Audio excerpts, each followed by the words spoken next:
The deaths of King Charles II on February 6, 1685 and Queen Elizabeth II on March 24, 1603 are the subject of a new documentary series on Sky History. Royal Autopsy seeks to delve into the secrets behind the last days of these two regal figures using meticulous historical records from the time. An autopsy is then carried out on a prosthetic body which has been created based on the available information to try and discover what exactly happened to these famous figures. King Charles II had a particularly protracted final few days, no thanks to his medics, who at the time believed they were at the cutting edge of modern medicine back then. The royal was subjected to bloodlettings and even cauterizations, where he was set on fire in a bid to rid his body of the toxins afflicting him. Professor Roberts worked alongside Home Office pathologist Dr. Brett Lockyer as they attempted to use toxicology and forensic analysis to get to the bottom of these monarch stats. The television first combines historical evidence, modern medical expertise as well as reconstructed scenes from the lives of the King and Queen to tell this intriguing story. Professor Roberts said, "We're not suggesting our take on it is definitive, but we have come at it in this kind of scientific vigorous way and our hypotheses are reasonable hypotheses. It's interesting, it's not what a lot of people have suggested, and that's fascinating. Before working on this, I didn't know about the final days of Charles II, for instance, and I was really surprised how intensive and invasive the treatment was." She went on to say, "It is quite shocking because we start off the autopsy looking at the superficial examination of the body and basically all of the lesions we can see, and the lesions are quite shocking to the eye as well."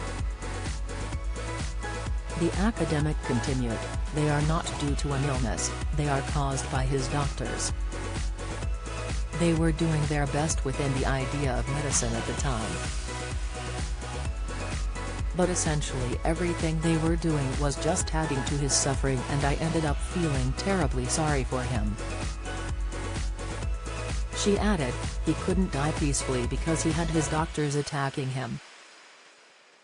Professor Roberts said the doctors had their theories about why they were administering various treatments, but none of it proved particularly effective, with the patient only getting some brief respite from his illness. "Unfortunately," she said, "had the king not been in such a high status, he may actually have had a more pleasant few final days." She said, "Had he not been the king at the time, he probably would have had a much nicer time of it as he spent those final days. He probably would have died a much better death and been more comfortable if he hadn't had that kind of access to healthcare." She said there were huge disparities in healthcare access which still existed today. Reflecting on some of the other monarchs she would like to carry out autopsies on, Professor Roberts said Henry I would be the one she'd be intrigued to look at. Henry I is said to have died from eating too many lamprey, a meal-like fish which the monarch indulged in. She said, "I'm not entirely sure how someone dies of a surfeit of lampreys, that's one I'd love to delve into. Is it possible to die from eating too many of these lampreys, which are eel-like creatures?" Professor Roberts went on to say, "There's a whole range of interesting deaths. There's some which you would dismiss very quickly.